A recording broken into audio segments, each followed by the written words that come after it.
हर्षवर्धन जी, जिस तरीके की बहस चल रही है, क्या ये ठीक है कोरोना महामारी के बीच में राजनीति हर एक मुद्दे पर शुरू हो जाना और आरोप प्रत्यारोप शुरू हो जाना? नहीं, बड़ा दुर्भाग्यपूर्ण है प्राची। दुर्भाग्यपूर्ण मैं क्यों कह रहा हूं, इसको जरा ध्यान से सुनिए। मुझे कल जब केंद्रीय स्वास्थ्य सचिव की चिट्ठी दिखी, राज्यों को उन्होंने बहुत डिटेल में लिखा हुआ है, वो चिट्ठी बड़ी सामान्य सी चिट्ठी है। वो चिट्ठी ठीक वैसी ही है जैसी जब कोरोना पहली बार भारत में प्रवेश किया था, जब केरल में पहला मामला मिला था। उसके बाद केंद्रीय स्वास्थ्य सचिव ने राज्यों को एक चिट्ठी लिखी थी। क्या कहा था उसमें? उसमें उन्होंने कहा था कि आप जीनोम सीक्वेंसिंग कराना शुरू कर दीजिए। अपने यहाँ अगर कोई ऐसा व्यक्ति है जो कोविड पॉजिटिव निकलता है तो देखिए कि उसके तार कहाँ से जोड़ रहे हैं, वो वही वाला कोविड वेरिएंट है या कोई नया वेरिएंट है। जो इसके लिए डेजिग्नेटेड लेबोरेटरीज हैं वहां उनको जांच के लिए भेजिए और ट्रैकर ऑन कर दीजिए।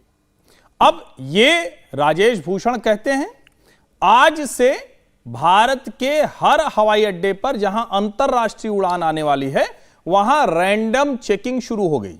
ये अपने गांव से ही बिजनेस करके 100 करोड़ से भी ज्यादा का बिजनेस करते हैं। क्या आपको भी गांव से ही बिजनेस करना है? तो फ्रीडम ऐप को अभी डाउनलोड कीजिए।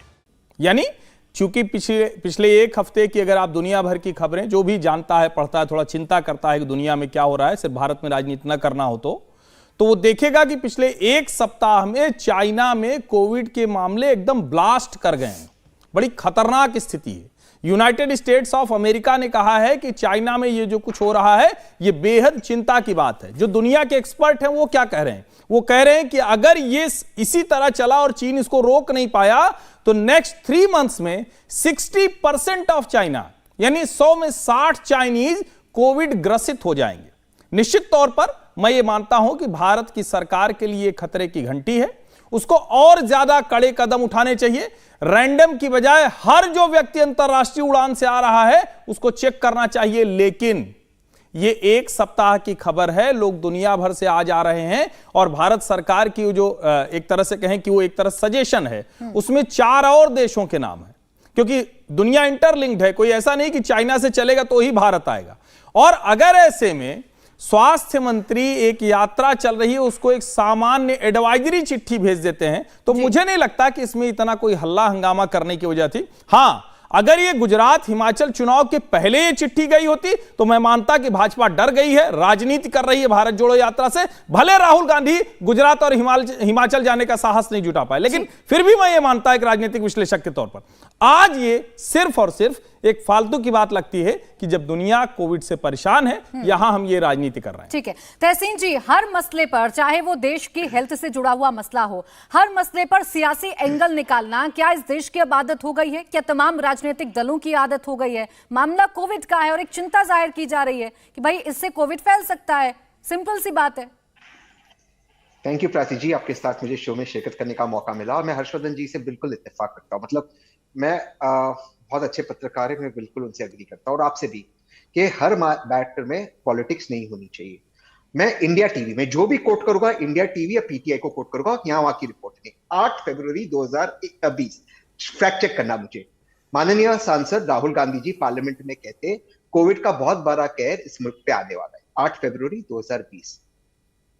हर्षवर्धन जी जो उस मुल्क के हेल्थ मिनिस्टर उस वक्त इंडिया टीवी को कोट कराओ, कहते ये देश को डरा रहे हैं। चिंता राहुल गांधी ने जताई, हेल्थ मिनिस्टर हर्षवर्धन जी कह रहे थे ना, अभी जो हमारे साथ हर्षवर्धन जी पत्रकार त्रिपाठी जी, डॉक्टर हर्षवर्धन कहते राहुल गांधी झूठ बोल रहे।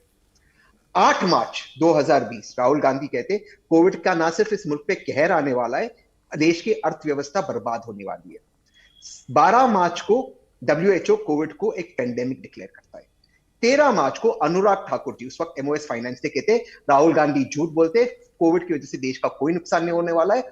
और 21 मार्च को 4 घंटे के अंदर या 22 मार्च को मोदी जी लॉकडाउन डिक्लेयर करते और राहुल गांधी को आपने गाली दी। सारे चैनल पे मैं उन सारी डिबेट्स में था और सभी एंकर्स और सभी पत्रकारों ने और सभी विश्लेषकों ने कहा राहुल गांधी एक्सपर्ट है, राहुल गांधी को गालियां दी, क्या आपको मोदी जी पे भरोसा होना चाहिए।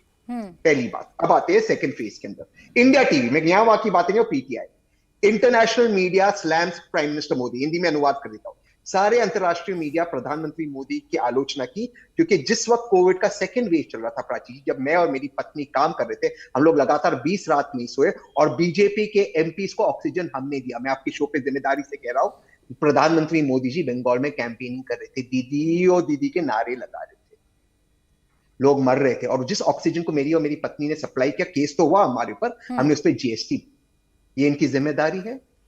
आज जब गुजरात के चुनाव चल रहे थे, मैं वापस सारे, अगर आप चाहो मैं विजुअल्स दिखा दूं या आप दिखा देना, मोदी जी के जो रैलीज हुए गुजरात के अंदर, जो रोड शोज हुए, उस क्या कोविड खत्म हो गया था? वहां पर आपने प्रोटोकॉल क्यों नहीं किया? ये अपने गांव से ही बिजनेस करके 100 करोड़ से भी ज्यादा का बिजनेस करते हैं। क्या आपको भी गांव से ही बिजनेस करना है? तो फ्रीडम ऐप को अभी डाउनलोड कीजिए। कितने आपको मैं तस्वीरें दिखाऊं? कोट कर रही हूँ। मेरा सवाल ये नहीं था कि बीजेपी जो कर रही है वो सही कर रही है या कांग्रेस जो कर रही है वो सही कर रही है या गलत कर रही है। मेरा सवाल इसी बात को लेकर था कि जब राहुल गांधी इतने नैतिक हैं और कांग्रेस पार्टी इतनी जिम्मेदार है, तो अभी तो इस जिम्मेदारी को बखूबी निभाने का समय है।